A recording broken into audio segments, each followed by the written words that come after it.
This book tries to relate the psychiatric problems of the Western society with the fact that it says psychiatric problems are increasing much faster in pork-eating countries than non-pork-eating countries. I mean, who is the author of this book? Dr. Doctor? Sayyid Farooq Ahmed from? I know that. Dr. Aftab's brother.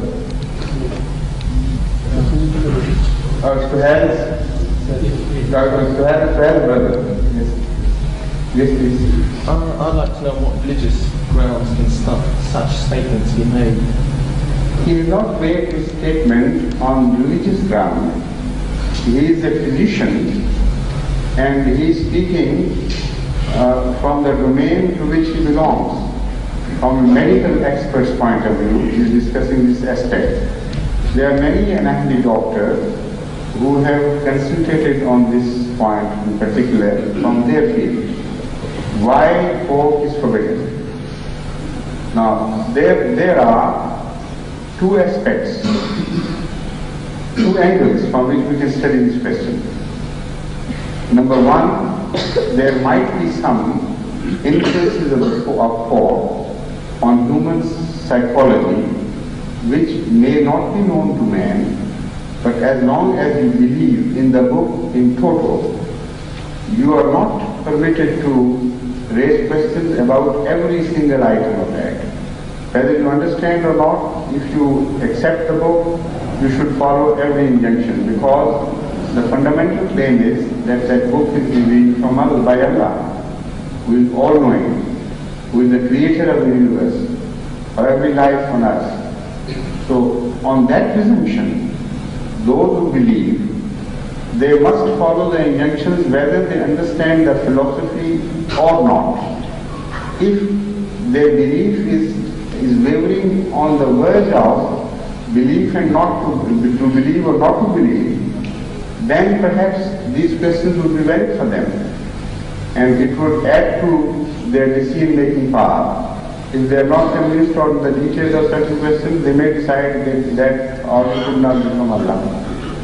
But for every order, you do not have to give a satisfactory explanation in scientific terms. For example, some orders are of the nature of trial. If somebody is the proprietor, does he not enjoy the right to tell you what to do and what not to do? That is a fundamental question. What do you think about it? If you come to my house and I am the proprietor, will I permit you, or must I permit you, to use everything you like, or no? Fundamentally, I have the right to tell you. So to establish the right of propriety, Allah has been telling, eat of everything except this. Eat that and not that. And this is the first lesson of the Bible. It says that Adam was told to eat of that tree and not to eat of that tree. So this is to establish the proprietary rights. This is why in every religion, the list of those things which are forbidden is not the same, and nor is it the same at every time. And the Holy Prophet of Islam was told in the Holy Quran the philosophy of right and wrong, and also it was told that we forbade certain things to Israelites as punishment. Even that is the philosophy. If you punish a child, sometimes you say, all right, no chocolate for you again. And you have every right to do that. But to deny that right to the Creator, to give His orders for anything He chooses, for any reason He chooses. So number one, this question is invalid.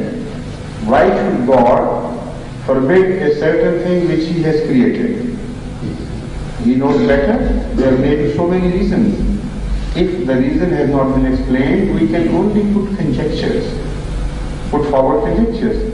Now, if a conjecture is put forward by a certain doctor or some certain scholar, and it is not acceptable to you, then what?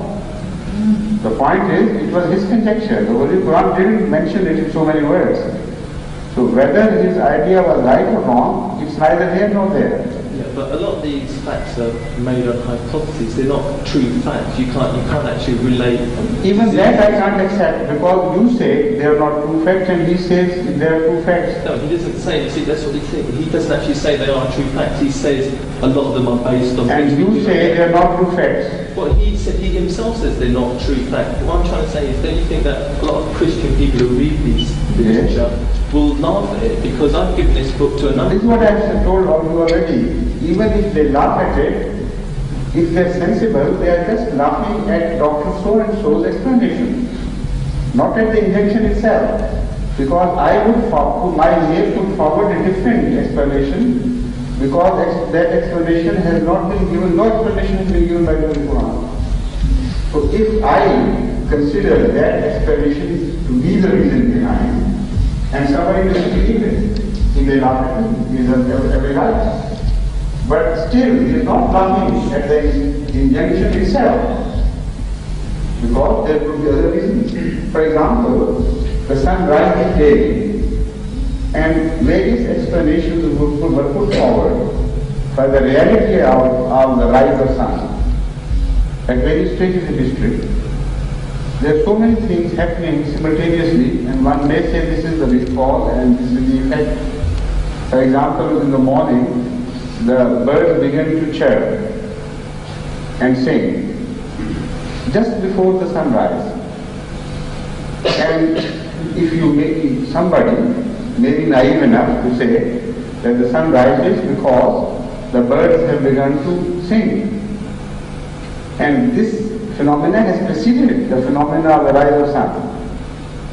You may laugh at it, but you can't laugh at the fact that sun has risen. So it is just an effort to explain things, and previously there was another explanation too. Some said that the sun rises because sun is revolving around the earth, and it appeared to be quite valid at the time. But now when you look back, you laugh at it. Still you can't laugh at the fact that the sun rises. So if the orders are there without any explanation, if somebody has a right to laugh at some explanation put forward by somebody, but not at the order itself. Yeah, don't you think that therefore it's damaging? Because to your mind maybe, but how can you project yourself into the mind of every reader and say this is the reaction of every reader? I'm not talking about every reader, I'm talking about the people I gave this form of literature to. So write to him. To students. You write to him and tell him that your experience tells you that this explanation is not acceptable. So why don't you put forward an explanation which, instead of helping Islam, is damaging the cause of Islam? This is what you want to say. Yeah. I agree. It's possible. So you write to the author about it. You understand the point? Yeah, but I was told that all the books go through you, so... No. Not at all. It's preposterous. Yes, please, the lady, please.